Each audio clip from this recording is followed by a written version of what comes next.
Živi naj si narodi, ki krepni dočakata, da kodar sonce hodi, prepiri sveta bo pregnan. Da rojak prost bo vsak, ne vrag le sosed bo mejak. Da rojak prost bo vsak, ne vrag le sosed bo, ne vrag le sosed bo mejak.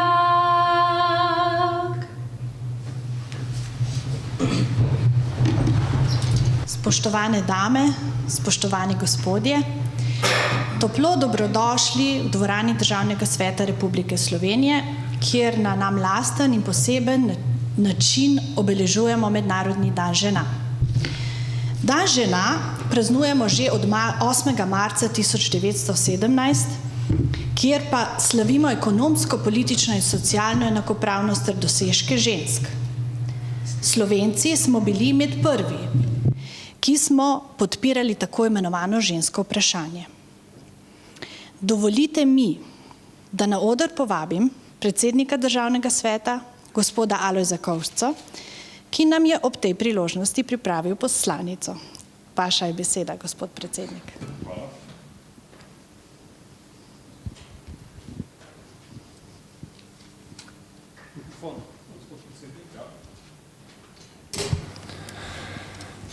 Spoštovane in spoštovani, cenjeni državni svetnice in svetniki s soprogami, topel pozdrav naši slavnosti gosti gospe Alenke Rebula, drage sodelavke iz Državnega sveta in Državnega zbora, dragi gostje, dobrodošle in dobrodošli v Državnem svetu Republike Slovenije, drugem domu slovenskega parlamenta.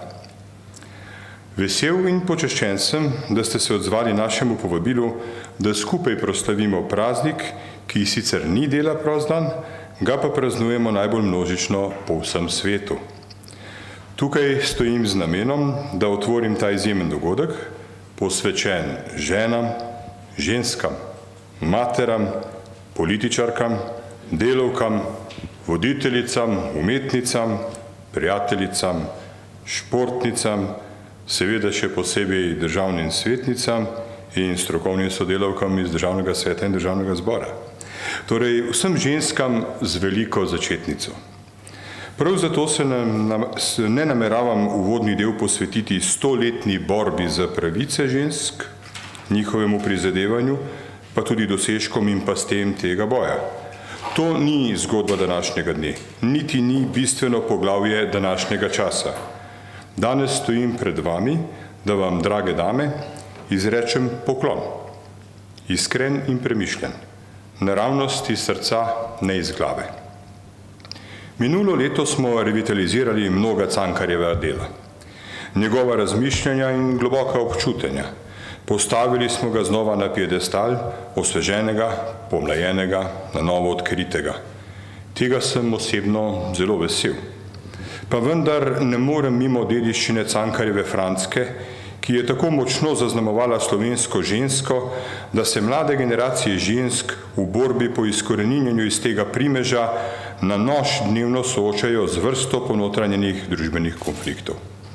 Ne izpostavim razmišljanje naše današnje osrednje gostje, gospe Alenke Rebula, ki je napisala, da gre za fenomen slovenske kulture v obliki priučenega vedenja in vedenja neverjetne ženske pridnosti.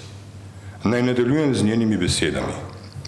Pridnost v slovenski tradiciji pomeni, da ste delovne brez prestanka in brez pritoževanja, brez opozarjanja, da vas delo kliče v nenehnem opazovanju, kaj je treba še postoriti.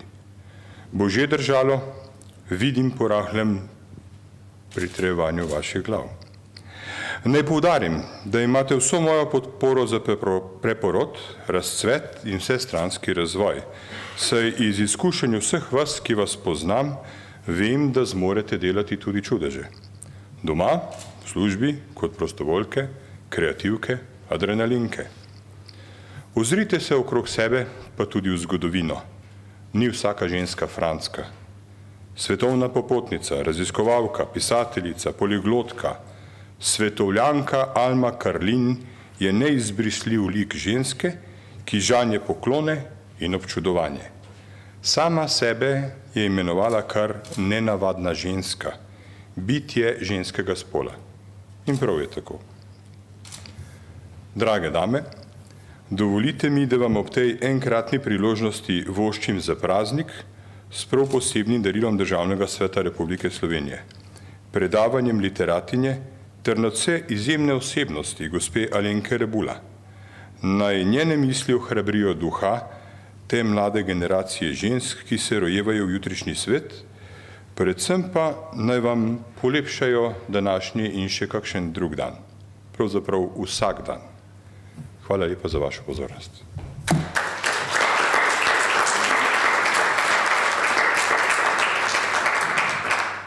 Hvala lepa, predsednik, za tak res lep in srčen poklon. Naj nadaljujem te besede s citatom. A zares naše je samo to skromno in edino življenje, ki ga želimo počastiti in živeti v svojih cvetočih mejah. Dovolj bo za kakšen zlat sad in za trpežna semena. Natrpani voz pa ne seje in žanje obilja. Ne rinimo na ukreber pod težo tovora, ki so nam ga predale uboge Franske našega rodu, ki so morale dokazati, da so kaj vredne in vse dajo zastonj. Nosimo le svoj svobodni hrbet, ki edini ve, katera je teža, ki mu pripada in kateremu navdihu naj služi. Spoštovani, na oder vabim avtorico teh besed, številnih knjig, predavanj, delavnic, razmišljanj, gospo Alenko Rebula, ki nam je pripravila predavanje z naslovom Graditi domovino, prispevek ženskih src, rok in uma. Izvolite.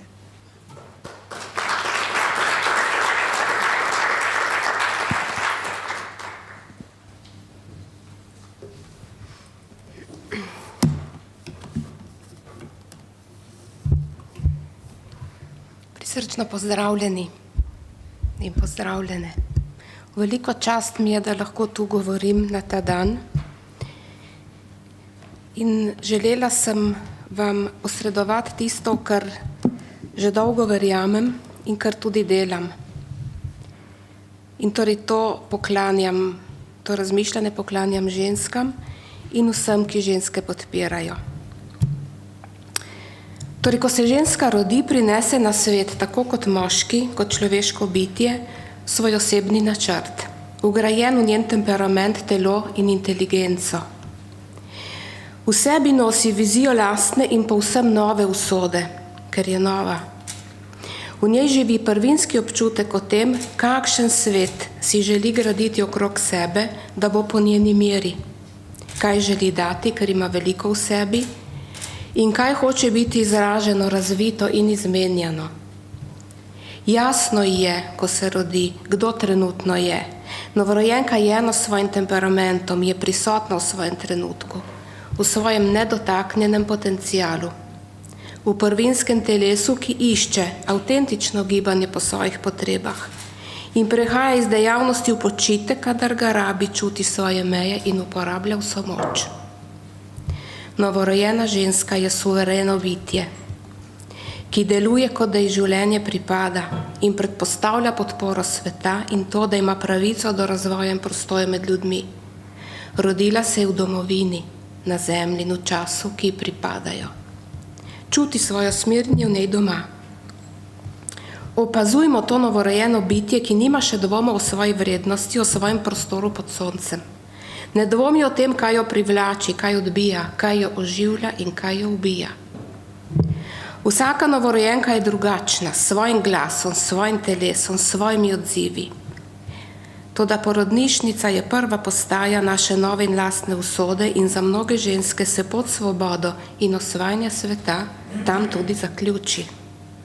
Da ne bo nesporazumov, tudi za dečke velja pogosto podobno, ker bodo vpreženi v svojo vlogo in odkazane družinske in kulturne cilje, a danes govorimo predvsem o ženskah.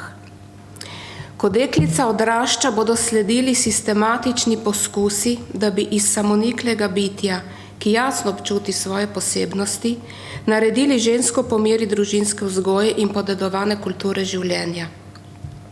Kateri starši, ki odnašajo domov svojo novorojenko, si rečejo: kako podpirati to hčer, to novo žensko, kako jo odpreti pot svobodo telesa, srca in uma? Kako jo podpirati, da bo uresničila svojo naravo, kljub oviram? Kako negovati njeno žensko moč, njeno ustvarjalnost? Kako bomo odkrili, kateri je njen ritem in njen pristop, da polno zaživi? Kako ji pomagati, da najde globok stik z okoljem in se obenem ne pusti spremeniti v nekaj, kar ni? Kako jo spremljati, da ne podleže oblastni kulturi, ki žensko zatira, zlorablja, odtujuje sebi, dela odvisno in negotovo pred dežurno avtoriteto?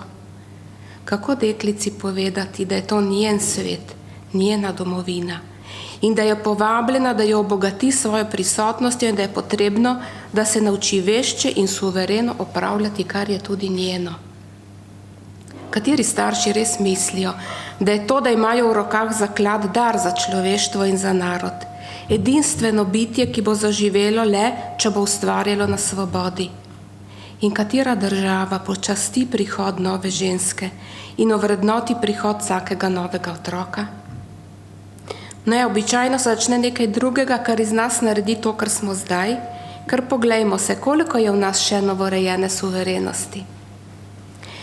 In tako se začne vključevanje v kulturo in pričakovanja, ker je ženskam že davno odkazano njihovo mesto, odpovedovanje svobodi, služenje uresničevanju drugih, potrpežljivo prenašanje dejstva, da si prostor kljub zaslugam vedno vzame kdo drug, služenje idealov popolni ženski, ki zmore veliko več, kot bi bila kdaj izbrala, ki je vsem všeč, v kateri ugašajo želje po življenju po lastni meri, da občutku, da je prosta in razbremenjena, kadar želi, niti ne govorimo.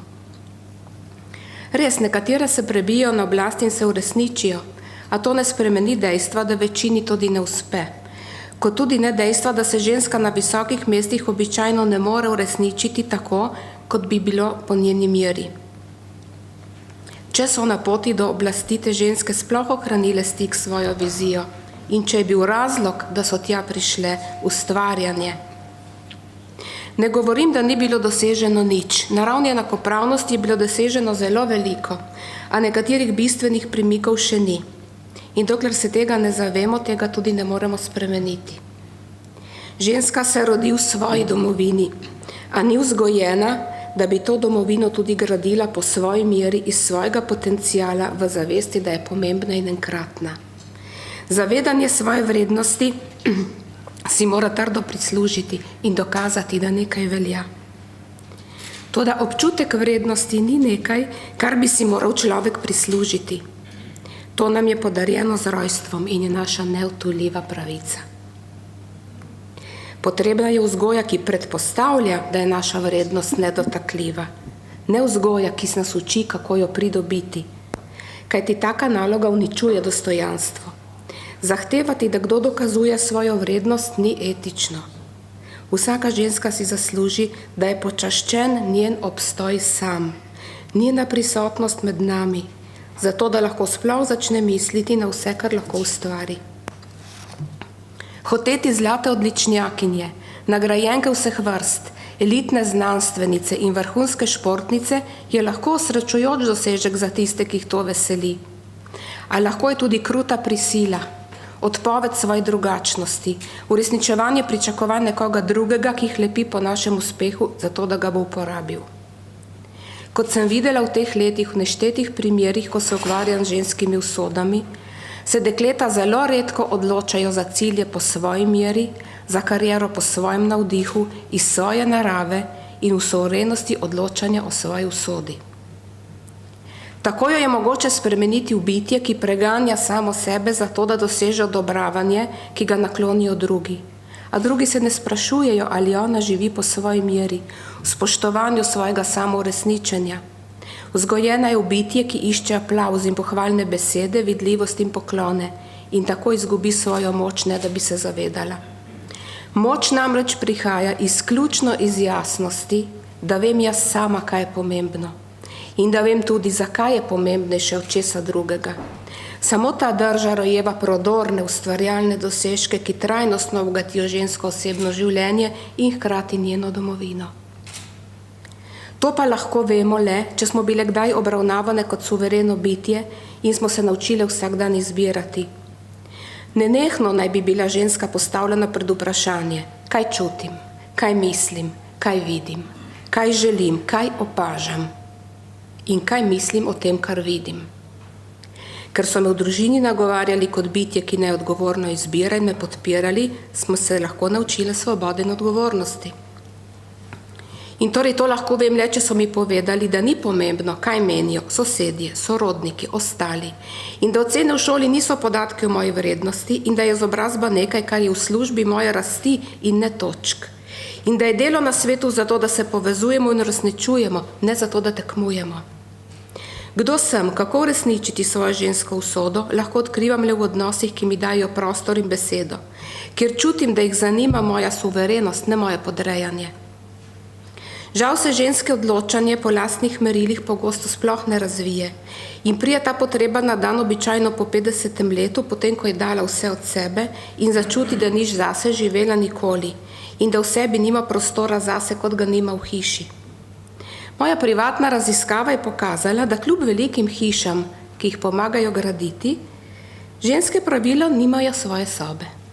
In otroci jo imajo, partner jo ima, one je nimajo. Saj je cela hiša njihova, ne? Zakaj bi jo rabile? To je samo kratek v pogledu dejstvo, da nimajo časa zase, izvirnih misli zase, ne le prostora zase. Vse je vezano na to, kaj potrebujejo drugi, otroci, starši, družina, kaj je potrebno v delu in izobraževanju, ki ga zahteva kultura oziroma karijera. A o tem, kaj iskati globljega svojega in izvirnega, malo govorimo. In tako se vrnemo v vprašanje občutka brezpogojne vrednosti, ki očitno ni glavno izhodišče za načrt sodobne ženske, ki ne bi bila emancipirana. In torej, če se ne odločamo res po svoji meri in vrednosti, kako lahko gradimo domovino po svoji meri? Kakšen je ta prostor, ki ga torej ustvarjamo z lastnimi rokami in vlagamo vanj in ob tem ne mislimo nase? Gradimo res svoj dom na svetu, kar domovina je, tako da nam je tu lepo živeti, ker varuje našo vitalnost? Ženske niti ne opažajo, da v resnici ne gradijo pogosto svoje domovine. Opažajo narejeno in doseženo, a to je ocena zunanjega opazovalca, ki jim ni naklonjen in ki običajno katerega cilj ni, da jih ovrednoti. Slovenske ženske so v povprečju bolj izobražene in veliko bolj načitane kot Italijanke, med katerimi živim že celo življenje. Bolj so delavne, bolj so zagrizene, ko je treba kaj speljati, veliko bolj resno vzamejo stvari in si jih ženejo k srcu, kar bi lahko opredelila kot izjemno zahtevnost do sebe. A po drugi strani kaj vidim? Vidim v njih manj gotovosti vase, manj suverenosti, neizrabljeno moč v odnosu do sebe, ko je treba nastopiti in se izpostaviti za tisto, kar želijo graditi. Ta drža pa je sad narodne vzgoje in kulture, ki jih niste naučili dostojanstva in drže velikih žensk. Naša dekleta ne rasejo v stiku z liki velikih žensk tega naroda. Gledajo ikone sodobnosti, ki jih slepijo z modno vidljivostjo in sanjami o bogatstvu in uspehu, ki pride iz spretne prodaje ničevosti, iz katere ne bo ostalo nič. Ne navdihujejo se pri junakinjah naše preteklosti, ki so kljub omejitvam kljubovale predsodkom, povezovale, gradile in odkrivale svet, so ustvarjale znanost in umetnost, šolstvo in zdravstvo, pravo in politiko. Ne manjka jih. Ampak tako bi dojele, da je ta svet, ta država, ta domovina tudi njihova in da je zrasla v veliki meri iz prispevka vidnih in nevidnih žensk. Učbeniki ali gradivo, kjer bi tako fantje kot dekleta dojeli, da smo vsi sad enakopravne zgodovine in dvojine, morajo biti še napisani ali izdelani. In prav tako mnoge slovenske ženske v trudu, da bi bile kos tej veliki zahtevnosti, pogosto izgubijo notranji zanos, ki ohranja vitalnost. In tako srečujem pravnice, zdravnice, umetnice, podjetnice, Visoko izobražene ženske, ki še kar naprej študirajo in garajo noč in dan, tekajo od jutra do večera, nekatere imajo tudi 2 službi. Ob upokojitvi pa se uprežejo v nove obveznosti do lastnih otrok in staršev in kolesje se znova zavrti, kot se je začelo. In zvečer komaj vedo, kaj vse so tisti dan naredile, če jih vprašate. In če jih vprašate, kako bi rade preživele svoj prosti dan, so preveč utrujene pogosto za izražanje svojih želja in preveč vajene odpovedovanja in vsega, kar še pride na vrsto, da bi vedeli, kako se obnaša in odloča resnično svobodna ženska, ki razpolaga s seboj. Ob tem lahko seveda tudi izgubi odnos s partnerjem, ki ne prejema in zato ne daje. In vedno manj se sprašujejo, kako se res počutijo, koliko so doma v svojem trenutku, dokler se kolesje ne zatakne. In takrat iskanje krivca zunaj ne pomaga, ko se življenje sesuva. Težke izgube, življenjski udarci in pogosto nepričakovana bolezen lahko do konca strejo žensko življenje, dragoceno žensko življenje. Ker če nas ne vodijo res suverene izbire in če ne preverjamo svojega vitalnega položaja, je slepa ulica neizbežna. Hočem reči, da smo si obetali verjetno, vsaj jaz sem si, da bomo z volilno pravico, izobrazbo, pravico do dela zunaj doma dosegle visoko kakovost življenja. Zdaj pa se kaže, če le pogledamo statistike o zdravju žensk, da se je izčrpanost žensk nevarno povečala. Stanje nenehne ogroženosti pred lastno zahtevnostjo do sebe načenja organizem celo na celični ravni. Čas je, da pojav opazimo, razumemo in preusmerimo, da prepoznamo, kaj izbiramo iz svoje odgovornosti do sebe, kaj pa delamo zato, ker mislimo, da moramo ali da druge poti ni. In zato vas vabim, kot sem povabila sebe, da se vrnemo nazaj pogledati, kje smo zašle in jo zberemo novo smer. Narediti iz sveta svojo domovino. To smo si želeli, ko še nismo razmišljali zmerili drugih. In narediti iz domovine svoj dom s prostorom za svoj lastni načrt, prepleten z načrti drugih, a z jasno razvidnim osebnim vzorcem, z rdečo nitjo, ki nas vodi iz labirinta vsiljenih zadolžitev. Izraziti sebe kot naravno smo v svoji naravi, ritmu in stilu, z vizijo lepega, velikega in vrednega za vsako posamezno žensko osebnost. Preprosta jasnost o lastnih potrebah in težnjah, ki jo ima 2-letna deklica, če so jo spoštovali in spremljali, ni izginila. Še jo imamo potopljeno globoko v nas. Še lahko in spet lahko vemo, kaj nas navdihuje, oživlja in krepi, ne glede na našo starost in položaj. Vemo, kje in zakaj okrevamo. Vemo, čutimo, kje smo ustvarjalne in kje ne. In jasno nam je, kaj bi naredile, če bi bile svobodne in brez občutka krivde. Nismo hotele biti same in samozadostne, želeli smo biti samostojne. Nismo hotele, da nam drugi služijo. Želeli smo sodelovati, biti soudeležene v življenju drugih, a ne služiti. In to danes je še v nas. Predvsem pa bi se lahko spomnile, kako otrok ustvarja s tem, kar ima in si ne pusti ustaviti od pomanjkanja sredstev, ko se igra. Spomnimo se sebe, ko smo se znali igrati v gozdu ali stanovanju in smo izumile tisto, kar je bilo potrebno, s tem, kar smo imele.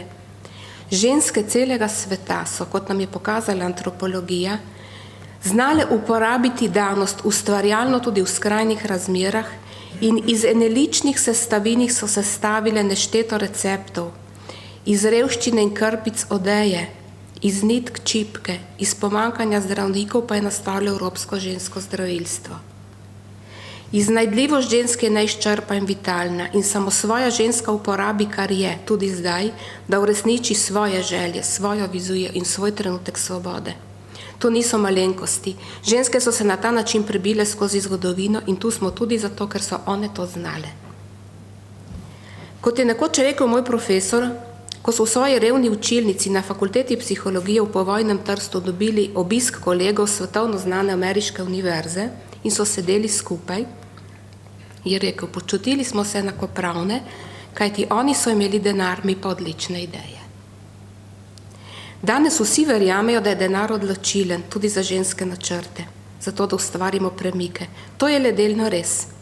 Kajti veliki in bogato podprti projekti, ki slonijo na banalnih idejah, narodijo nič trajnega. Odlične ideje, ki jih začnemo uresničevati z majhnimi sredstvi, pa lahko premikajo zemeljske plati pod našimi nogami. Vedeti, kaj nam manjka, torej sploh ne vodi v obupovanje in v izgubo naše vitalnosti, preusmeri nas v bistveno in prebudi našo živost. Nobeno nismo bistveno odvisne od sredstev. Lahko so nam pomoč, a pomanjkanje sredstev in odpori tistih, ki imajo v rokah vzvode moči, ne morejo zatreti naše moči, svežine naših idej in neugnane širine naših vizij možnega. Tako kot se je rodila umetnost kuhanja iz ostankov in iz skromnih sestavin, enako se lahko rodi umetnost prenove ženskega življenja z uporabo vsega, kar smo se naučili na svoji poti, z odličnimi idejami, ki se rodijo na svobodi in povezanosti z drugimi, ki so nam navdih. Ženske rabimo stik s svojo ustvarjalno naravo, tako kot zrak. Samo tako lahko si zgradimo domovino po svoji meri. Od tega smo bistveno odvisne, ne od sredstev. Od sposobnosti smo odvisne, da se povežemo s pravimi zavezniki. A tega se treba šele naučiti, ker so proti sile v družbi izkoriščanja zelo močne, bogato opremljene in brez moralnih zadržkov.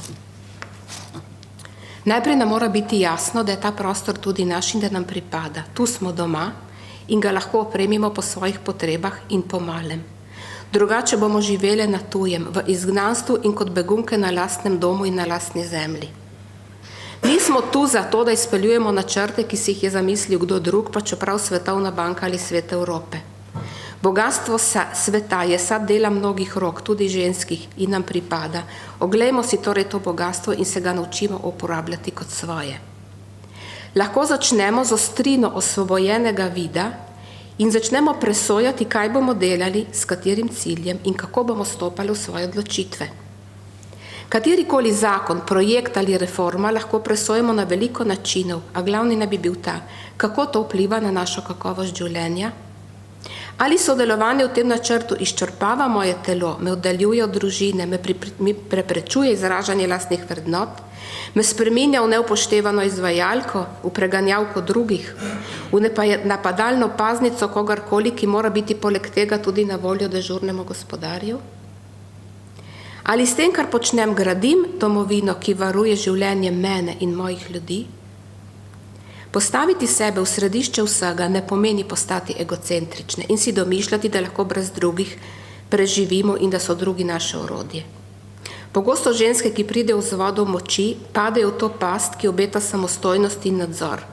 Nasprotno, prav to, da smo osrediščene nase, nas lahko resnično poveže z drugimi v sodelovalno držo, kjer nas poganja resnična vitalnost. Šele ko ženska odloži strah, da je vera vase ne more biti zanesljivo vodilo, začne ustvarjati iz globinske moči in zato trajnostno. Ne vera vase in v to, kar se rojeva v našem suverenem čutenju in razmišljanju, nas lahko zaslepi in iztiri, da začnemo delovati po vzorcih, s katerimi zmaguje kdo drug. In končna postajate drže mrtvi tir. Če pa presodimo, da dajemo svoj čas in delo svojih rok in svoj samo načrtom, ki podpirajo osebno življenje in razmah, utrjujejo zdrave odnose, omogočajo pretok iskrenosti in medsebojne podpore, potem gradimo domovino, ki jo čutimo kot svojo in jo delimo s tistimi, ki jo bodo tudi lahko čutili kot svojo.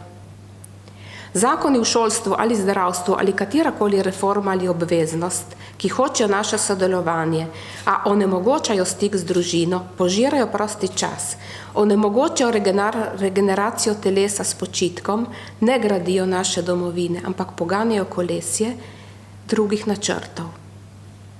Včasih bi bilo dovolj, da stvari speljemo po svoje, da neutraliziramo najbolj pogubne posledice, a celo tega si marsikatera ne upa več ali ne utegne opaziti. Podedovale smo ta bogatstva, ženske pred nami so ga soustvarjale in zdaj je na nas, da zavarujemo svoj delež in da postanemo priča tega in da nagovorimo druge. Ne s pridigo, ne z očitki, ampak s ponujnim sodelovanjem v pravičnih odnosih. Kajti navajene smo izkoriščanja druge, ker drugi izkoriščajo nas.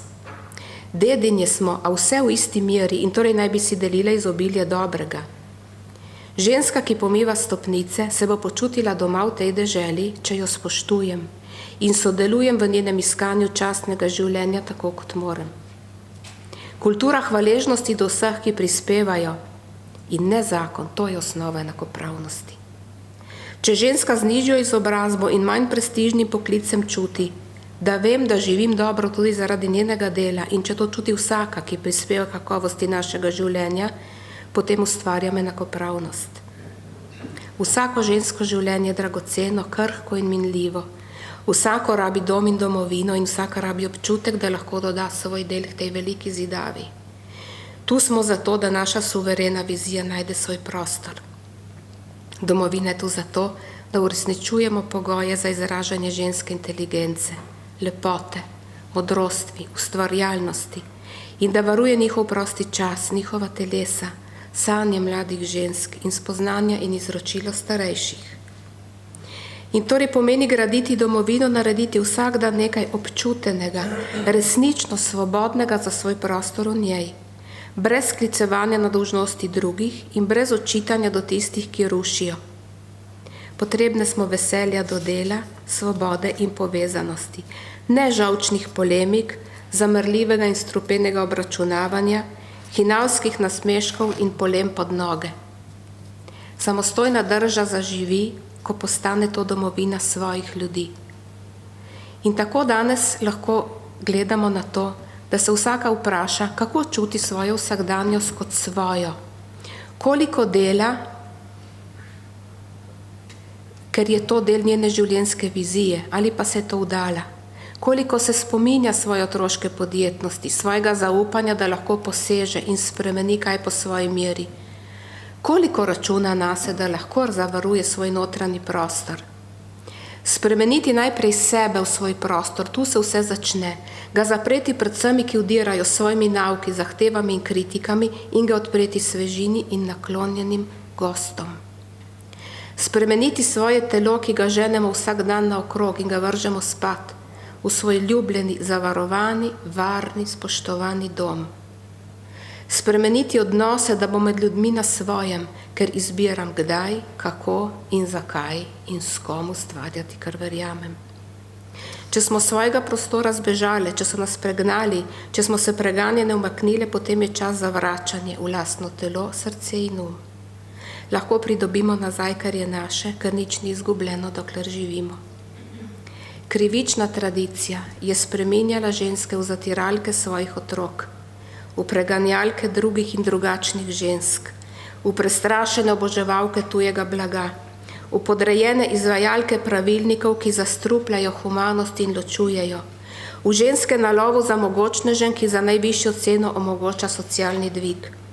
Namesto, da bi računale nase, na svoj talent, druga na drugo, ne vidijo možnega zavezništva z ženskim svetom in se utapljajo, polne strahu in slabe vesti med štirimi stenami svojega doma in trepetajo po službah pod dežurnimi tirani. Si res želimo tega? Vračanje vsake ženske v njeno pravico do suverenosti pa spreminja razpršeno in osamljeno žensko množico v skupnost, ki zmore porajanje novih rešitev in sodelovanje za domovino, ki bo znala žensko zavarovati in podpirati njeno podjetnost. Vsakdo med tistimi, ki se je oklical za našega gospodarja, je tam samo zato, ker smo prezrli svojo moč poseganja. Ta čaka nedotaknjena in vedno živa, da jo pokličemo in da služi tistim načrtem, ki jih nosimo v sebi, ko se odločimo za svobodo. Naše ideje so zastojne, vedno na voljo in neustavljive. Težava je v tem, da jih stavanjem po stran poteh ne srečamo. Odpovedovanje svojih suverenosti nas pelje občutke podrejenosti, udaje in pristajanja na življenjske pogoje, ki so krivični in ubijajoči za nas in za druge. Ko pa enkrat prepoznamo svojo moč, lahko začnemo tudi uporabljati. Ne moremo pa je prepoznati z ostajanjem v vsakdanjih navadah, ki dušijo naše ustvarjalne uvide, našo podjetnost in naše samozavedanje. Moč svobode živi v vsaki ženski, a pristati moramo me prve, na učenje nove drže, na iskanje novih besed in novih dejanj, ki nas dvignejo v lastnih očeh in nas opremijo za delovanje v svetu, ki zahteva vešče poseganje. Temu se posvečam že veliko let. Ženska podpira 3 vogale hiše, so govorili. Danes poleg tega podpira verjetno tudi 3 vogale domovine. Dobro bi bilo, da to pregovorno požrtvovalnost malo posodobimo in obrnemo logiko, ki je rodila ta pogled na žensko in našo držo sprejemanja obremenjenosti. Naša usoda je lahko drugačna. Tako dom kot domovina naj ne bodo kraj samo odpovedovanja in naj si ne nalagamo, kar mora biti enakopravno porazdeljeno. Torej, podpirajmo samo en vogal in naložimo si samo, kar je naše, in posledice ne bodo propad družin in družbe, ampak zdrava streznitev. Potem pa pazimo, da bo naš prispevek, čeprav samo en vogal, pravično vrednoten in plačan, in tega se tudi moramo še naučiti, ker vemo, da so ženske manj plačane od moških. Suverenost doživljamo, če razpolagamo s seboj. To je prvi pogoj, tudi za suvereno državo. Svojim telesom, svojim umom, svojimi čustvi, sadovi svojega dela, ki jih usmerimo v izbrane in neodkazane cilje. Suvereno razpolagati z denarjem, ki ne bo vedno le v službi družine in sorodstva, ampak ustvarjalne svobode vsake ženske. Ženske preteklosti niso razpolagale s seboj. Telo, kot vemo, je bilo namenjeno rojevanju, za katerega se ni odločala, in užitkom, pri katerih ni sodelovala. O tem imamo že obširno literaturo, ki so jo seveda napisale ženske. Koliko pa je ta resnica in posledice vsega tega prodrla v javno zavest in v inštitucije, ki naj bi ovrednotile ženski del zgodovine, je veliko vprašanje. Tudi svojo inteligenco in nadarjenostjo ženske preteklosti niso razpolagale. Vemo, da je bilo šolanje namenjeno predvsem moškim potomcem, če je že bilo možno, in množice naših prednic so umrle, ne da bi začutile moč svojega notranjega sveta, svojega ustvarjalnega potencijala, svoje duhovne moči za delovanje v svetu. Razvili smo se na ramenih neštetih žensk, ki so se prebile skozi revščino in neznanje do zadnjega dne in niso za seboj pustile niti besede o svojih mukah in pokopanih sanjah, a so nam omogočile, da je rod preživel in da smo tu. Ne smemo pozabiti nanje, ne smemo dovoliti, da se to nadaljuje. Vsaka naj bi pregledala predvsem svoje lastno življenje in se posvetila osvobajanju podedovane ženske usode, oblikovanju izbrane drže, ritma in zavezništev nove poti. Zaživela naj bi svojo suverenost, svojo povezanost, svojo vizijo, v kateri je dovolj prostora za druge, a ostaja do konca nosilka in odgovorna varuhinja svojega življenjskega načrta. Dostojanstvo vsakega naroda izvira še najprej iz tega, da se ta zaveda svojega edinstvenega prispevka na odru zgodovine in sodobnega sveta. Slovenci in Slovenke imajo veliko pokazati na vseh področjih, če bi le hoteli to izpostavljati. A kaj sem na primer opazila? Na pariškem letališču vsakdo, ki vstopa v njihovo državo, sreča velike panoje, ki nas prevzamejo z njihovim vrhunskim slikarstvom. Kajti država nas opozarja, da stopamo v deželo, ki je svetu podarila veliko neminljive lepote. Ne bi mogli reči, da je slovensko letališče razstava naše zgodovine in sodobne veličine. In podobno ne moremo reči za železniško postajo slovenske prestolnice. Zakaj to govorim na prazniku žensk? Ker je tipičen del ženske kulture vsakega naroda, tudi našega, skrb ženske za lepoto prostora, za ovrednotenje svojega okolja, v katerem živi, ki ga skuša zaznamovati. Dom za ženske ni samo hiša. Vsaka ženska ga skuša polepšati, pokazati ustvarjalno moč v negi tega prostora in ne le svoje zunanjosti. Svoj dom doživlja skoraj kot svoje telo in kot je to po eni strani pasti, je lahko velik potencial. Kadar dežela ne zna ovrednotiti svoje lepote pred gosti iz tujine, ki vstopajo vanjo, je to tudi znak, da ženske v njej nimajo pravega mesta. Država ima lahko trume odličnih slikark in oblikovalk, a če nimajo dostopa do vzvodov moči, če ni posluha za to, kar zmorejo, ne bodo mogle zaznamovati svojega prostora, znameni svoje prisotnosti. Zavedajme se torej vsega bogatstva, ki ga ženski svet lahko izrazi. In podobno velja za šolstvo in zdravstvo, kjer kljub prevladujoči ženski prisotnosti kulture življenja, katerega nosilke ne bi bile ženske, ne more izraziti svoje moči. Kaj mislim s kulturo življenja? Mislim na pojem ženske kot varuhinje vsega, kar želi odrasti in prinaša novo življenje. Na pozornost na vse, kar je treba podpreti in spremljati, ne pa rušiti. Rušilni vidik, ki podira, briše, reže, odstranjuje bolezen, je tudi potreben. Od tega nihče ne okreva in od tega tudi ni trajnostnega razvoja. Če manjka vlaganje v samo obnovo in rast, se življenje ustavi. Kajti potem, ko smo vse razkužili, še nismo plodni in rojevanje je proces, ki zahteva plodna srečanje in zagon sil, ki negujejo rast, medtem ko gradijo. Tako v medicini kot v šolstvu, tako v gospodarstvu kot v tehnologiji in medijih, povsod ostaja ključno vprašanje, koliko ženskam uspe uveljavljati kulturo življenja? Ljubiti domovino s tem, da zanjo žrtvujemo svoje življenja, je tisočletna dediščina preteklosti. Dati vse najdražje, svoje moške in otroke, je sodila v čas, ko je državna oblast zahtevala od ženske, da rojeva vojake in delavce in da ji predaja vzgojo in prihodnost svojih otrok. Morali jih je izročati oblasti, otrokove želje in edinstvenost so morali biti žrtvovane in pri tem je celo sodelovala, ko ni poslušala svoje materinske suverenosti. Namesto, da bi zavarovala novega človeka, je poslušala podrejeno vest na kolenih pred dežurno avtoriteto in v verige, ki jih je nosila sama, je priklenila tudi svoje otroke.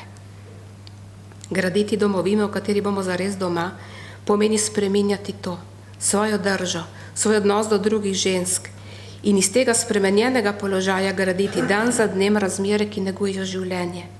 Vsaka si lahko podari nov pogled na lastno usodo in obdari svet s tem, kar bo spremenila v svojem življenju.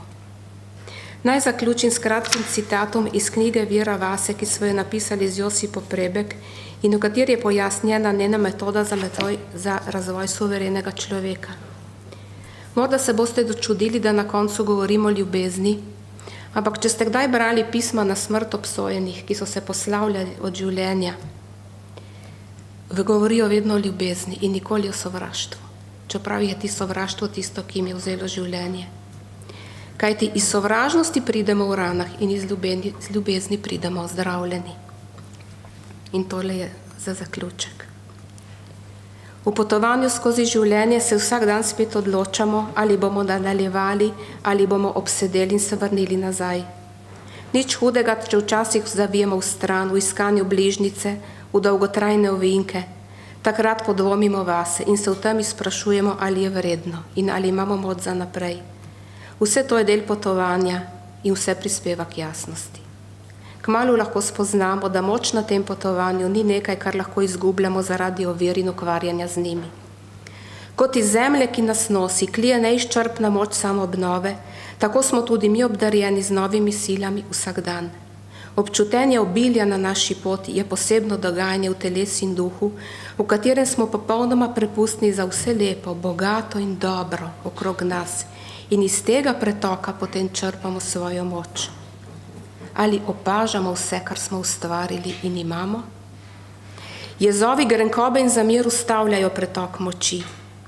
Če smo polni sivine, nasičeni z odporom in bolečim navojem proti krivici, ki jo vidimo, ne moremo zajeti sil prenove, ki deluje v naših notranjih vodah. Te vode nas dvigajo v svoje svetle valove, da lahko zagledamo dobro, lepo, osrečujoče, kar smo doživeli in kar se zdaj še odvija pred našimi očmi, če usmerimo pogled na pravi kraj. Ljubezenska očaranost nad vsem, kar že je, se ponuja vsak dan sproti. V tej domovini je veliko, kar lahko ljubimo. In torej lahko strmimo nad vsem, kar nas še preseneča, čutimo obdarjenost, ki je možna in čutimo, da smo lahko ljubeč in ustvarjalni del te lepote. Hvala.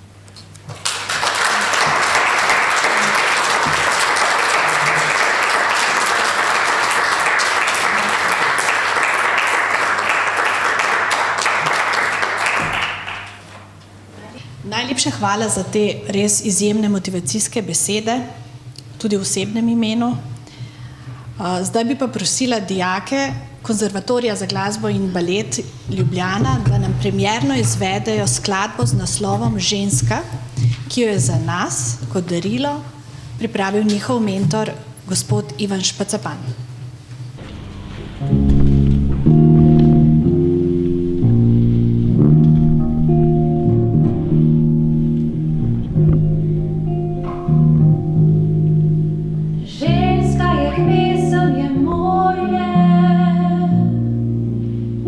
Ženska je širno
Zelo lepo glasbeno presenečenje ste nam pripravili. Res hvala. In ker smo v državnem svetu, je prav, da imajo tokrat zadnjo besedo naše državne svetnice. Na oder vabim gospod Lidijo Jerkič, profesorico dr. Branko Kalinić-Remšak in magister Marijo Lah. Žal moram upravičiti našo četrto svetnico, gospod Bojano Botočan, ker se nam ni mogla pridružiti zaradi nepričakovanega zdravstvenega posega. Nam pa želi vse dobro in lepo praznovanje, tudi mi njej pa hitro okrevanje, ne? Aplavz.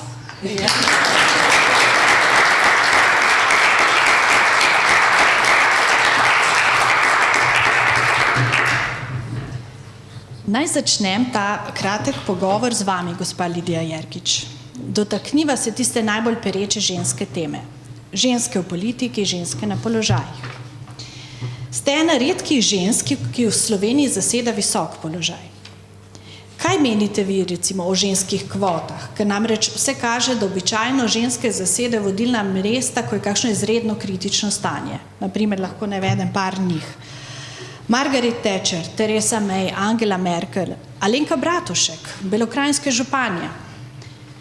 Zanima me, glede na to, da ste zamenjali ikono prvega sindikalista v državi, so mnogi mediji zapisali, kako velike čevlje obuvate. Jaz, kot opažam tukaj v državnem svetu, ne samo, da so vam prav, tudi odlično vam pristajajo. Kaj pravite? Ja, hvala lepa. Moram vseeno stati zaradi obrazložitve. Tole so moje čevlje. Zdaj odgovor je jasen. Zagotovo lahko jaz obujem Dušanove čevlje in zagotovo on ne more v mojih petah hoditi okrog. Mečkano za hec. Moj predhodnik je bil zagotovo dolgo vrsto let odličen sindikalist. Pustil je za seboj veliko dobrega in velik vpliv v tej družbi. In ponosna sem, da lahko nadaljujem funkcijo za tako pomembnim človekom. Čeprav je glede na to, da je danes 8. marca, ne težko reči, da je bil moški, ampak bil je moški.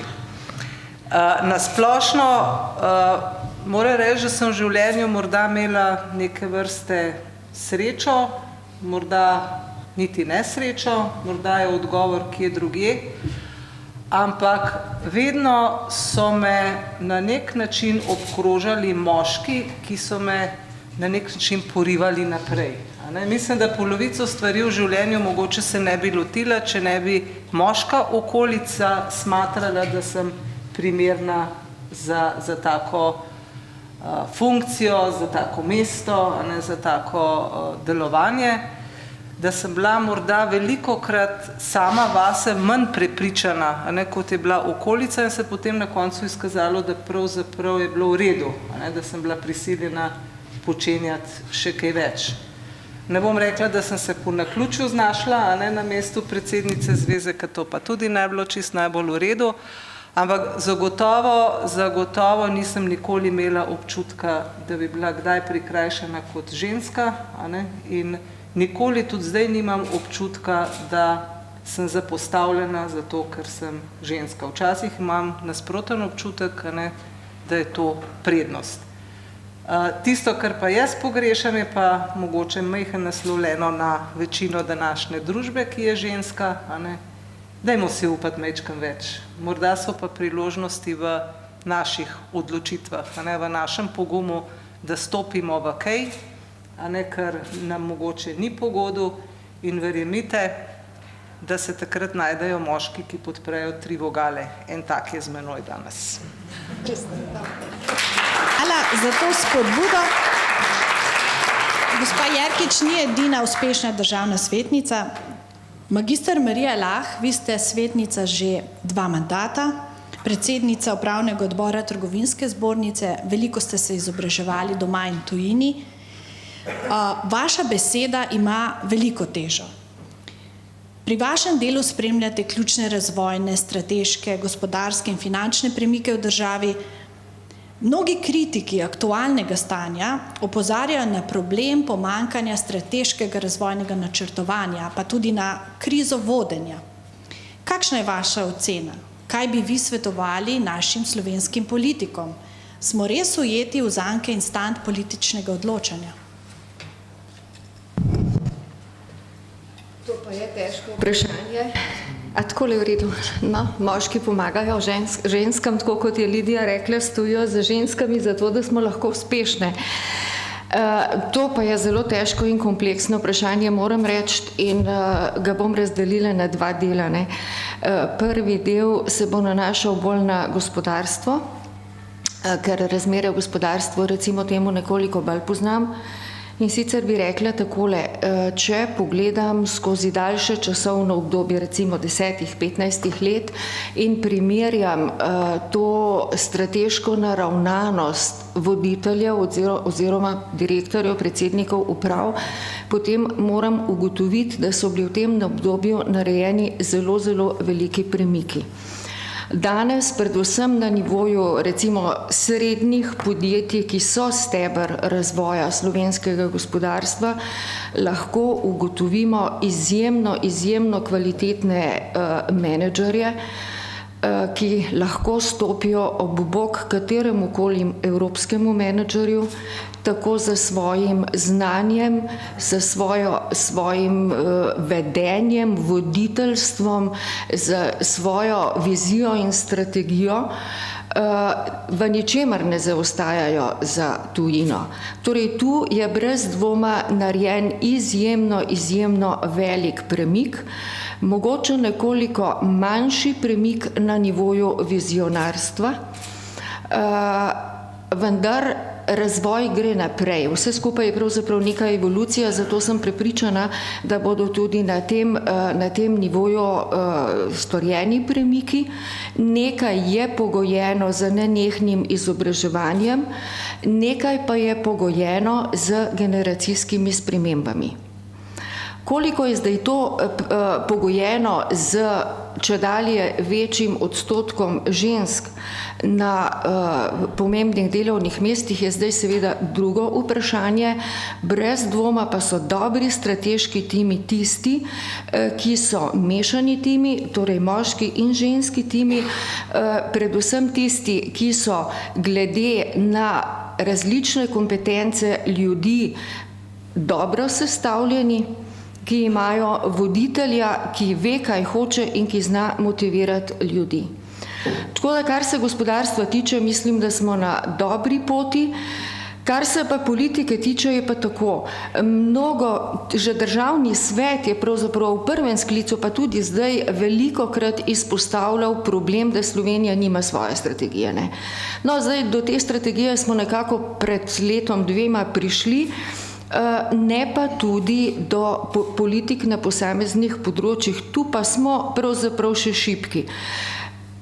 Pogosto je pa tako, tudi če je dokument dobro napisan v osnovi, pa se kasneje v tem parlamentarnem dogovarjanju in da rečem kupčkanju izniči. In tako je bilo tudi za to našo strategijo žal. In srčno upam, da bomo prišli enkrat do točke spoznanja, ko se je potrebno usesti in ko je potrebno nek globok razmislek in premislek, kaj je v tem trenutku za Slovenijo najbolje, v katero smer se mora obrniti in kaj moramo storiti po svoji racionalni glavi in presoji, da bo Slovenija uspešna. Danes je uspešna, vendar dolgoročno še bolj uspešna. Tako da nasveta pa politiki ne bi dala iz preprostega razloga, ker ga tako ne bi upoštevali in razmišljanje v to smer verjetno nima kakšnega pravega smisla. Ja, hvala lepa. Mislim, da je dober recept, kako graditi domovino, a ne? Profesor dr. Branka Kalenić-Ramšak, kako vi spremljate medijsko obravnavo forume o ženskah, recimo pogosto pikri komentarji na vzorce oblačil, na obutev, smo že malo prej slišali, celo pojavljajo se karikature s pretirano očitno debelostjo žensk in tako naprej. Smo 100 let in več, ženske res na boljšem. Prihajate z filozofske fakultete, bili ste tudi dekanja na filozofski fakulteti in filozofska fakulteta je pred časom opozorila na zapostavljenost in podrejenost ženske eno zelo zanimivo pobudo in mene zanima v bistvu vaše stališče, kako se ta zapostavljenost in podrejenost žensk odraža lahko na slovnični rabi jezika.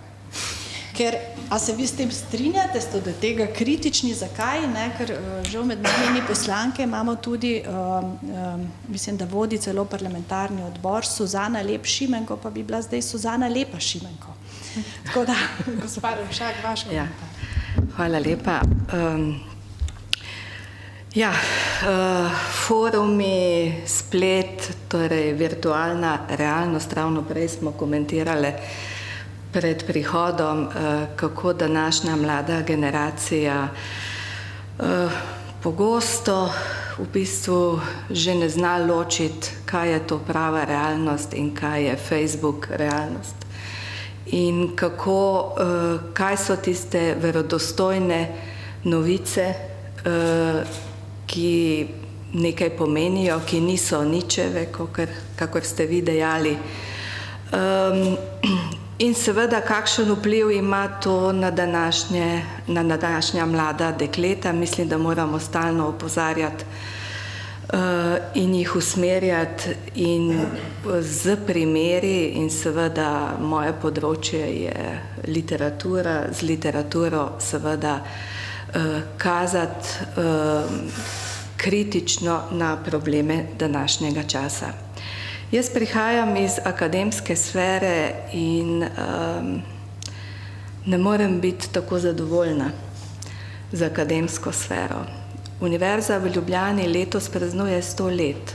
V 100 letih je bila rektorica samo ena ženska.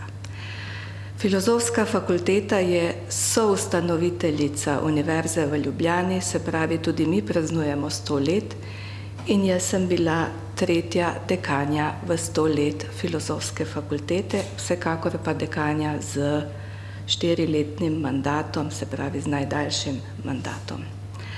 Sama sem se kot dekanja in tudi pozneje in se še vedno srečujem z neko dvojnostjo. Na deklarativni ravni mislim, da smo ženske dosegle veliko, zagotovo v 100 letih, v zakonih, ampak enakost ni prišla v realnost, v vsakdanje življenje in tudi ne vsakdanje akademsko življenje. Z šikaniranjem, z nekim prikritim kako bi rekla, tudi šikaniranjem in z nekimi šovinističnimi, prikritimi izjavami sem se srečevala, tako kot dekanja, profesorica in se še vedno, nažalost, srečujem. Jaz vsekakor nisem za ta militantni feminizem, ki hoče biti izključujoč. Mislim, da je feminizem, pravi feminizem, enakost spolov, enakost moških in ženskih in da seveda tukaj imamo še veliko stvari za postoriti, da bo ta enakost prišla v našo notranjost in ne samo 8. marca, ampak vsak dan v letu. Če me sprašujete o enakosti v slovnici, Torej, ta dekret, pri njem nisem sodelovala, tudi javno se nisem želela oglašati, ker sem v tistem času bila tudi prorektorica univerze. Vsekakor bi pa opozorila sedaj, mislim, da je čas, da povem na zelo in opozorim na nedemokratičen način, kako je bil ta sklep sprejet. To je sklep, ki se mu reče zelo glasno sklep številka 41, kar pomeni, da je bilo na tisti seji senata 40 sklepov pred tem. Bil je sprejet na hitro, nedemokratično, bila je ustanovljena neka delovna skupina, ki je na eni seji odločila in predlagala tako rešitev in tik pred koncem, kot so mi povedali, seje senata je potem senat tudi to sprejel. Zame je manjkal dialog. Dialog pomeni dvogovor, usklajevanje nasprotujočih si mnenj in tu ni bilo nobene široke diskusije na fakulteti, ne na univerzi. Na fakulteti seveda imamo matično stroko, to so slovenisti, ki pri tem niso imeli veliko besede. In bila je post festum organizirala neka diskusija, ampak sklep je bil že sprejet. Imamo spremenjene pravilnike, ki so vsi v ženski obliki, ampak seveda, če natančno greste brati, je polno napak. Ostalo je veliko moških oblik glagolov, pridevnikov, se pravi samostalniki so v ženski obliki, pridevnik pa v moški. Skratka, te nedoslednosti mene kot nekoga, ki se ukvarja z literaturo in z jezikom, še bolj moti kot tisti generični moški spol. Moram pa reči, da se strinjam s tistim, kar je bilo napisano, napisano je bilo veliko, reakcije so bile burne in da ne vidim, da gre za neko pravo enakopravnost. To je bila neka avtoritativna enakopravnost in v jeziku smo nekako ubrali neko nenavadno pot, da deklarativno predlagamo oziroma sprejemamo spremembe, ki pa prej niso še ponotranjene v rabi.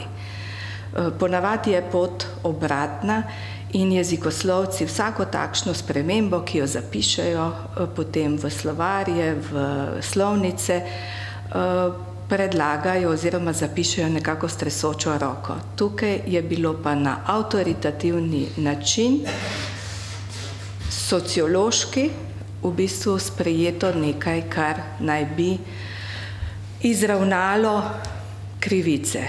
Jaz pravzaprav ne vidim nič takega se ni zgodilo.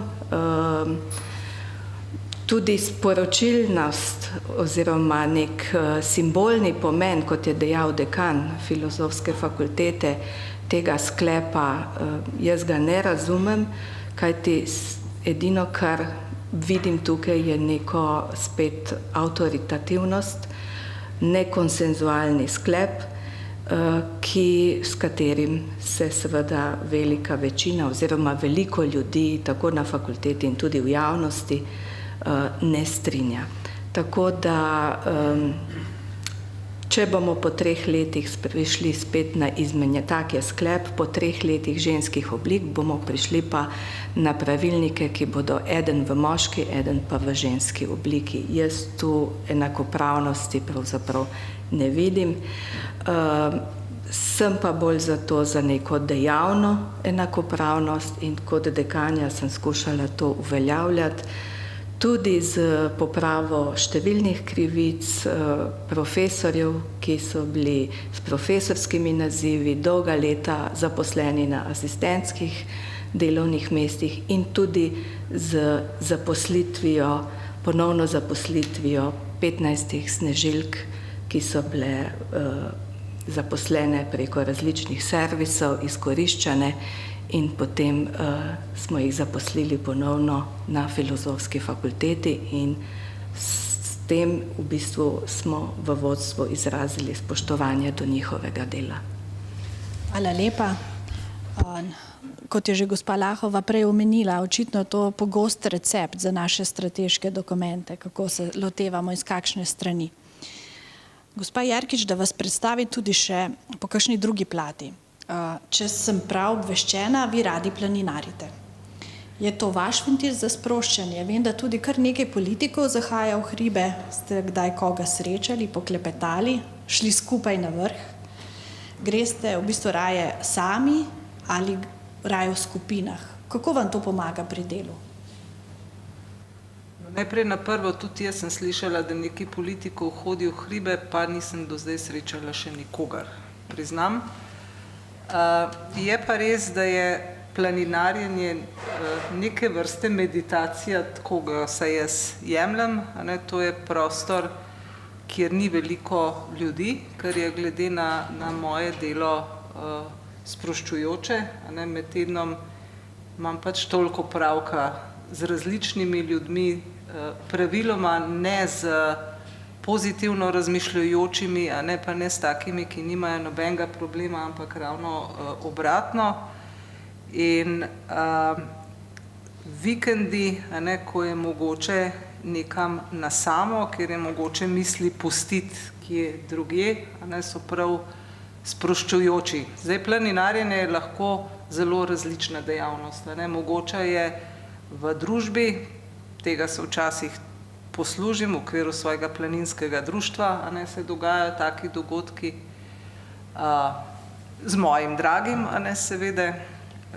Zelo rada grem pa tudi sama, ker se mi zdi, da je takrat najbolj mogoče pustiti misli in svojo pot, ko ni treba razmišljati, pa kljub temu glava to dela. Seveda je že sam odhod v planine projekt, tisti, ki hodi vedno na isti kraj, tega mogoče ne pozna, ampak tisti, ki pa vsak teden menja lokacijo ali pa dve, ki odhaja na neznane terene, ni nujno, da so označeni, tudi ne vedno na široke poti, lahko so tudi majčkeno ožje, pa višje, pa strmejše. Tisti ve, da je to vsakič sproti neke vrste doživetje. Nekoč je nekdo rekel, odkar hodim v planine, imam pospravljeno v nahrbtniku, v glavi in v življenju, in mislim, da to presneto dobro drži. Odlično, bomo šli skupaj. Velja, povabim enkrat. Gospa Lahova, danes imamo resne težave z gorelostjo. Vse več ljudi je obremenjenih s težo nahrbtnikov, ki jih nosi. Želja po nenehnem napredovanju nas sili, da obuvamo vse večje in čedalje bolj neudobne čevlje. Ženske smo tukaj še posebej na udaru zaradi precepa, kariera, družina. Smo ženske v rizični skupini. Kaj pa vi počnete, da ne izgorite? Tudi to je težko vprašanje zame. Jaz sploh nimam nobenih problemov niti z izgorelostjo, niti z utrujenostjo, niti z preobremenjenostjo, pa niti z moškimi. Da vam odkrito povem, celo življenje sem delala izključno v moški panogi, tako doma kot v tujini. Nikoli nisem imela z njimi nobenih problemov. Delovni timi, kjer so bili moški, so bili naravnost čudoviti. Resnično se počutim malo slabo, ko je nekako danes tako zelo potencirana, podrejena vloga ženske.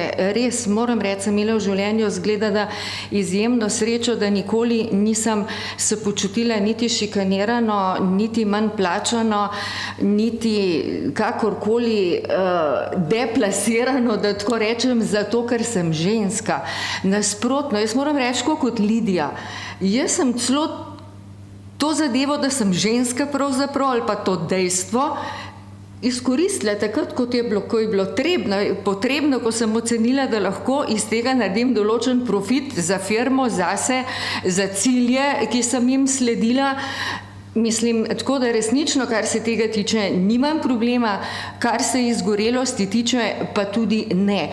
Jaz mislim, da je ključno v življenju, da počneš stvari, ki jih rad počneš, potem si res nabit z energijo, da imaš postavljene cilje, ki jim slediš, da znaš, kot pravi ženska, ki jo v Sloveniji cenim, Danica Purgova, da znaš postaviti prioritete, ki jih moraš narediti, tako v življenju, kot tudi dnevne prioritete, da nekako zvoziš ta urnik in potem je vse nekako lahko. Seveda pa veliko lahko pripomore okolje, v katerem živiš, ne?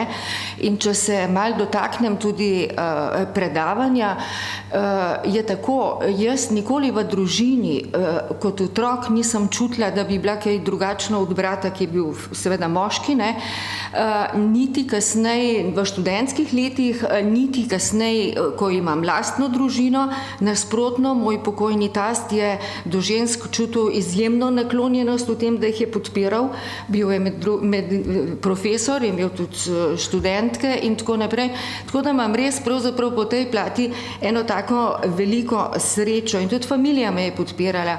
In pravzaprav en tak velik dosežek v mojem življenju, če bi me kdo vprašal, bi rekla je pravzaprav prav to, da znaš to svojo poklicno pot pa kariero, ki si jo želiš, ker stvari si moraš želeti, da jih potem tudi lahko uresničiš, udejanjiš, da znaš kombinirati to ambicijo, ta cilj v karieri in to ambicijo, ta cilj, da imaš spodobno družino.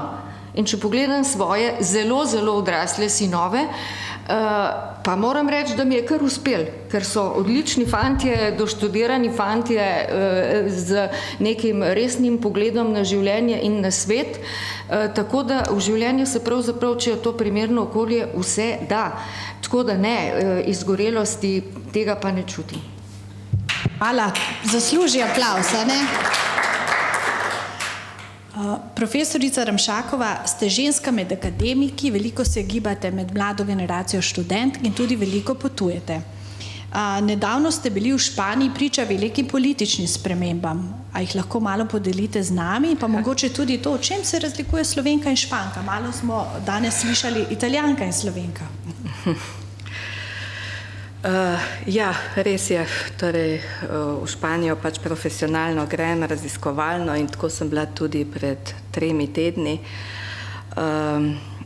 ko je padla španska vlada, zato ker niso potrdili proračuna,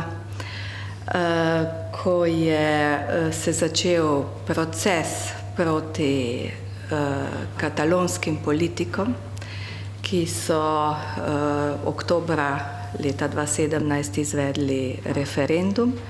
Kot veste, je nekako, se mi zdi, 7 teh politikov v tujini je pač zbežalo iz Španije, 9 pa jih je zaprtih in tem 9 so zdaj začeli soditi.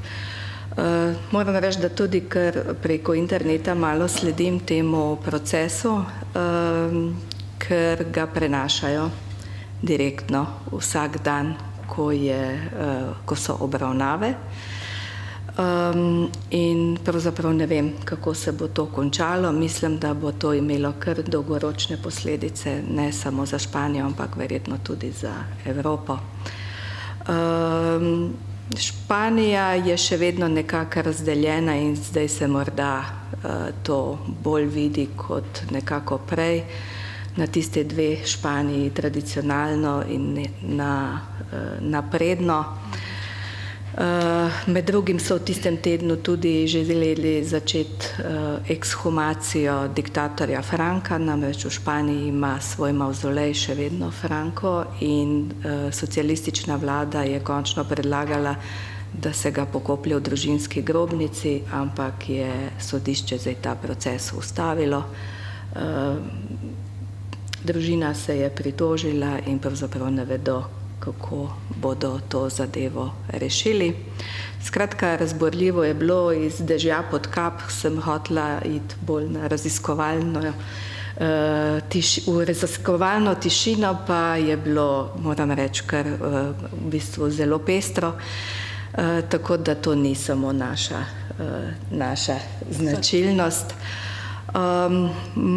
Podobnosti oziroma jaz vidim več razlik, imam veliko odličnih prijateljev, radi prihajajo oni sem tukaj, obožujejo zelenje, kajti Španija se počasi spreminja, vsaj dobršen del, razen severa, skoraj v puščavo. Tudi pred 3 tedni smo že v kratkih rokavih zunaj sedeli in pili kavo.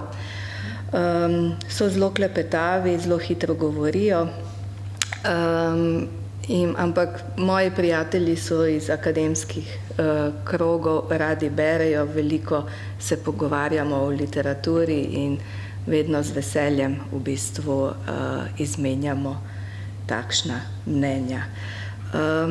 Drugače pa španščina je, kot veste, torej 3. jezik, ki seveda ne bo izumrl za kitajščino in angleščino. In Španci se zelo dobro zavedajo svoje veličine in tudi svoje tradicije in svoje zgodovine, ki je v bistvu zelo drugačna od slovenske zgodovine. Zato je tudi katalonski problem v bistvu pravzaprav čisto drugačen in po eni strani so prepričani nekateri, da je bila kršena španska ustava s tem referendumom, po drugi strani pa seveda Katalonci, tisti, ki so šli glasovati, menijo, da imajo pravico do glasovanja in samo odločitve. Kako se bo to zaključilo, pravzaprav ne vem, ampak mislim, da ta prenos ne gledajo samo Španci, ampak mislim, da ga spremljajo tudi v Evropi. Hvala lepa. Za zaključek, če lahko, bi želela tudi jaz nekako literarno zaključiti, če smem. Mislim, da gre dobro tudi torej ena pesem za današnjo priložnost, tudi v skladu s tistim, kar je bilo v predavanju povedano. In sicer nekako to moj kredo je tako kot kredo, življenjski kredo Toneta Pavčka, ki pravi, moramo, če ne bomo brali, nas bo pobralo. In sicer gre za njegovo pesem, ki je bila posmrtno objavljena, posmrtni zbirki leta 2012, in sicer z naslovom Angeli. Naslov pesmi je pa Angel za žene.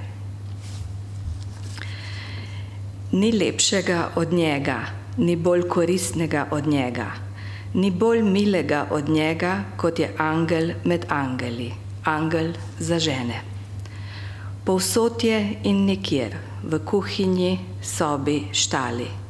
Je tu in tam, dela 1000 stvari, opravlja, pospravlja kot mravlja, a zmeraj tako sam, tako zapuščen, kot kamen na suhem vodnjaku. Ob vsakem koraku zazveni, se lomi, pada, je spet kakor balast, odvržen v gluhem rogu, sam v sebi sprt, sam v sebi razdrt. A čez vse divje krajine, čez viharje, udarce, čez plohe grdih besed, je on varovan kakor cvet, ki ščiti, varuje, ki brani, ki ga od dela za 2 nič ne prežene. Je grob pred silo, pred viharjem je angel za žene, nežen, bežen, sredotežen, vase obrnjen k sebi, a še bolj k drugim. On dobro ve za en sam glagol, ljubim. Hvala lepa. Čudovito. Spoštovane dame, državne svetnice, hvala vam za ta prijeten, kratek klepet. Se veste, čas je subjektiven in nam prehitro mine, kadar je prijetno. Da pa mi zaključimo to ljubezensko noto, bi prosila naše glasbene virtuoze da nam v bistvu predvajajo skladbo How Deep Is Your Love?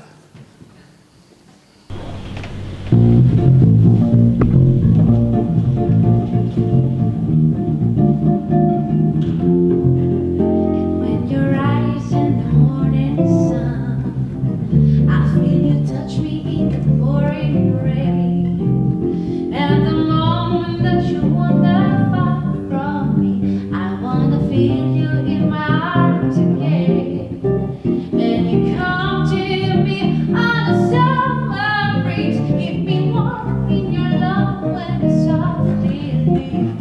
And it's me you need to show. How deep is your love? Is your love? How deep is your love? I really need to learn. 'Cause we're living in the world of fools, breaking us down when they all should let us be. We belong to you when I believe in you. You know the door to my barren soul. You're the light in my deepest, darkest hour. You're my savior when I fall. And you may not think that I care for you when you know down inside that I really do. And it's me you need to show. How deep is your love? Is your love? How deep is your love? I really need to learn. 'Cause we're living in the world of fools, breaking us down when they all should let us be. We belong to you and me. I believe in you. La la la la la la la la la la la la la la la la la la la. When you come to me on a summer breeze, if you know that you side that I really do. And it's me you need to show. How deep is your love? Is your love? How deep is your love? I really need to learn. 'Cause we're living in the world of fools, breaking us down when they all should let us be. We belong to you and me. La la la la la. Is your love? How deep is your love? I really need to learn. 'Cause we're living in a world of fools, breaking us down when they all should let us be. We belong to you and me. La la la la.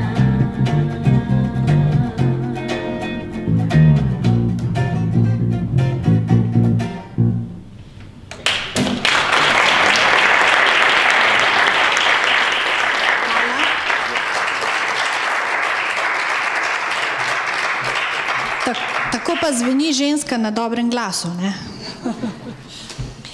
Naša prireditev se počasi končuje, pa dovolite mi še za nekaj vaše pozornosti. In sicer bi na oder povabila našo mlado umetnico, izolanko, gospo Sanjo Tosić, da nam predstavi Kaplje v očeh Sanje Tosić.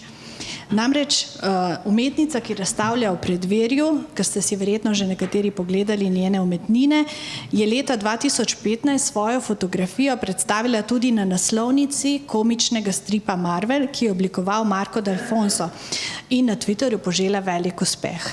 Gospa Sanja, izvolite.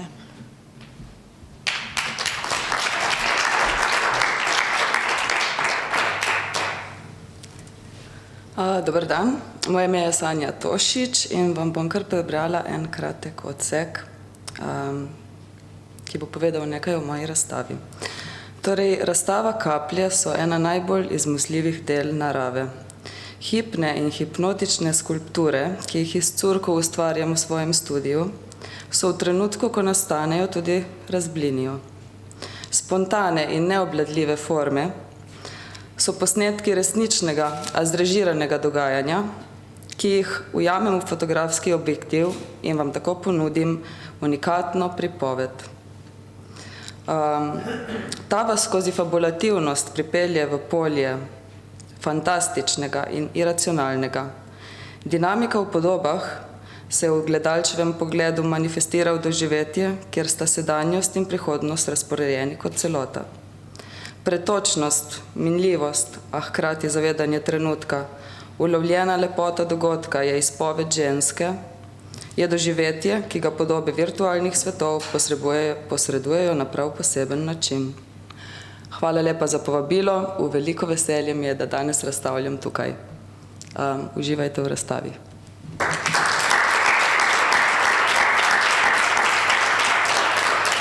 Najlepša hvala. Prav prijetno mi je ob toliko talentih, ki jih imamo tukaj v tej dvorani danes. Preden zaključim in vam voščim vse najboljše, vas v imenu Državnega sveta Republike Slovenije toplo povabim predverje na druženje in na klepet, tako da ne odidite še domov, malo se zadržite. Hvala lepa za pozornost in vse najboljše.